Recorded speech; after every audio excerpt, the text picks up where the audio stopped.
일단 알렉스 페레이라는 지금 현재 MMA 선수 중에서 싸움꾼을 넘어서 약간 해결사, 킬러 느낌이 나는 선수죠. 그래서 그런 약간 터프하고 약간 날것의 느낌이 나는 매력 있는 선수라서 많은 분들이 좀 좋아하시는 파이터 중 하나입니다.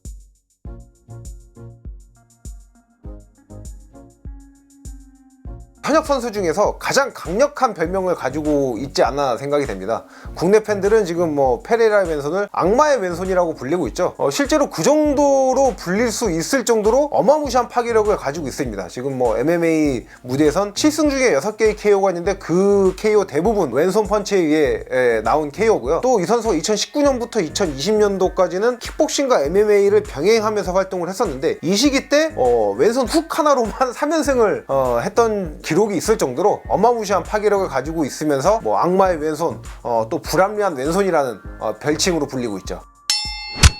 그러니까 이게 페레이라의 왼손 훅이 불합리한 이유가 다양하게 있는데 그 중에 첫 번째로 꼽을 수가 있는 게 신체 사이즈와 그 신체 능력을 들 수가 있습니다. 키가 193cm고 리치도 2m에 달하는데 미들급, 한기 체중이 마이너스 84kg인 미들급에서 평소 체중이 100kg가 넘습니다.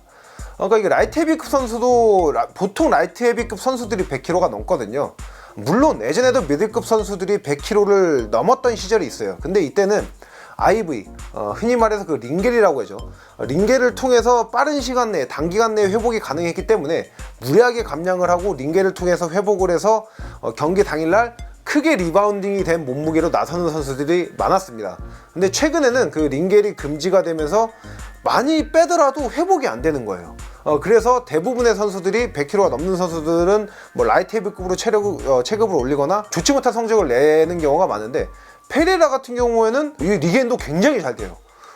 일례로 아데사냐와의 그 MMA 1차전을 보면은 한 체급 정도 차이가 납니다.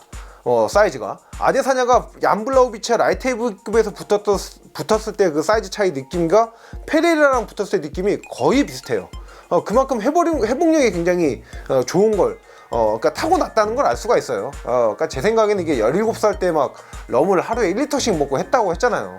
이 말인즉슨 잘 안 차는 것도 안 차는 건데 회복력이 남다른다는 거잖아요. 그러니까 이게 아예 그냥 그런 신체 능력이 타고난 것 같습니다. 보통 이게 리치가 긴 선수가 타격에서 강점 있는 부분이 거의 직선 공격, 본인의 타격 거리를 살린 그런 직선 공격이 강점인데 페레이라 같은 경우는 특이하게 훅이 강점이죠. 근데 이게 리치가 긴 선수가 훅을 잘 활용하면 좋은 게 흔히 말하는 이쪽 귀 쪽, 이 귀 뒤쪽 펀치 있죠. 이 펀치를 맞추기가 쉬워집니다. 팔이 짧은 선수가 훅을 쓰게 되면은 거리가 짧기 때문에 이쪽 가드를 뚫고 이 귀 뒤쪽으로 들어가기는 쉽지가 않아요. 근데 팔이 긴 선수는 이 가드를 우회해서 들어가기가 쉽게 되겠고요. 또 페레이라 같은 경우는 신장도 크다 보니까 더 그 본인의 훅을 좀 더 효율적으로 쓸 수 있게 되는 거죠. 그러니까 펀치를 쓸 때 내가 아래에서 위로 이렇게 올려치는 것보다 위에서 아래로 내려치는 게 훨씬 편하거든요. 전쟁에서도 괜히 고지를 점유하는 게 중요하다 이런 말이 있는 게 아니잖아요. 그런 만큼 본인의 신체 사이즈 또 신체 능력에 맞는 그런 능력들이 페레이라의 앞선 훅의 능력을 더 배가시키고 있는 거죠.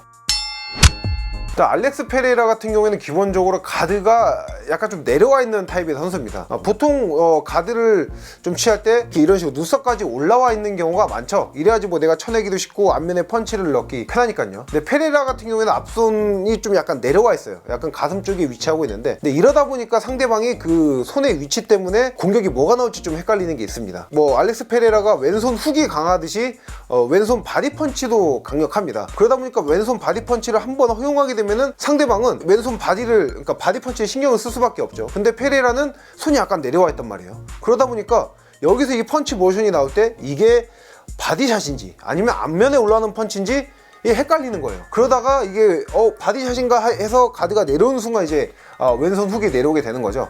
그리고 페레이라도 이런 점을 알고 있기 때문에 손 위치로만 상대방을 속이는 게 아니라 바디 쪽에서 펀치가 나가는 척 하면서 갑자기 궤적을 바꿔서 훅으로 나가기도 하고요. 이런 식으로 본인의 손의 위치를 본인의 왼손 훅으로 맞추는데 잘 활용을 하는 선수입니다. 그러니까 이게 페레이라가 너무 이게 왼손 훅이 무지막지하다 보니까 그거에 가려져서 그렇지 다양한 무기, 이런 타격에서 다양한 무기를 갖추고 있는 선수예요. 또 앞손 잽이나 바디 잽도 좋고요. 그러니까 앞손 잽을 통해서 앞손 잽 직선 공격이다 보니까 상대방 가드가 앞으로 쏠릴 수밖에 없게 되죠. 그렇게 되면 여기서 이제 왼손 훅이 우에서 들어오게 되는 거고요. 또 바디 잽을 치게 되면 이게 상대방이 가드가 내려오게 되거나 또 잽 공격, 바디 쪽으로 잽을 치는 공격을 이렇게 돌려서 맞게 됩니다. 이렇게 되면 이 돌려서 맞으면 여기 또 비게 되죠. 그럼 또 여기서 훅이 또 날라오게 되는 겁니다. 바디 잽을 많이 맞추면 바디 잽을 치는 척 하면서 앞면 훅으로 날라오기도 하고요.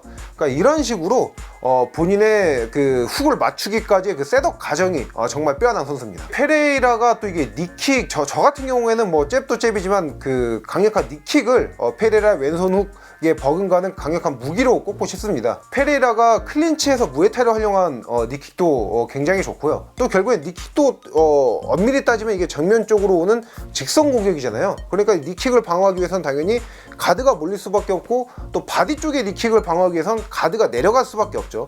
이 말인즉슨 왼손 훅을 맞추기에 가드가 훨씬 편하게 본인이 상대방을 만들 수 있다는 겁니다. 또 이게 니킥 같은 경우엔 근거리 무기다 보니까 또 근거리면은 페레의 앞손 훅에 나올 수 있는 거리잖아요.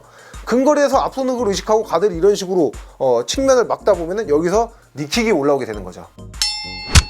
알렉스 페레이라의 왼손 훅은 원샷 원킥 단발성 무기로는 지금까지 MMA 역사 통틀어서 미르코 크로캅의 왼발 하이킥과 더불어서 가장 임팩트 있는 그런 시그니처 무브 중 하나라고 생각을 하고요. 그리고 앞서서 설명드렸다시피 이게 페레이라 같은 경우에는 왼손 훅의 의존도가 그렇게 높은 선수는 아닙니다. 크로캅 같은 경우에는 왼발 킥 의존도가 좀 높다 보니까 그 킥이 묶였을 때 경기를 다양하게 풀어가지 못하다가 경기를 어렵게 풀어가는 측면이 컸는데, 페레라 같은 경우에는 다양한 무기가 많다 보니까 이걸 통해서 또 KO를 많이 만들어낼 수 있다고 보고요. 실제로 또 UFC 데뷔 전은 앞손 훅이 아니라 플라잉 니킥으로 KO승을 거뒀으니까요. 그렇기 때문에 저는 앞으로도 페레라의 왼손 훅의 그 날은 무뎌지지 않을 거라고 생각을 하고, 또 왼손 훅뿐만 아니라 다양한 KO 장면을 만들어낼 수 있을 거라 생각을 합니다.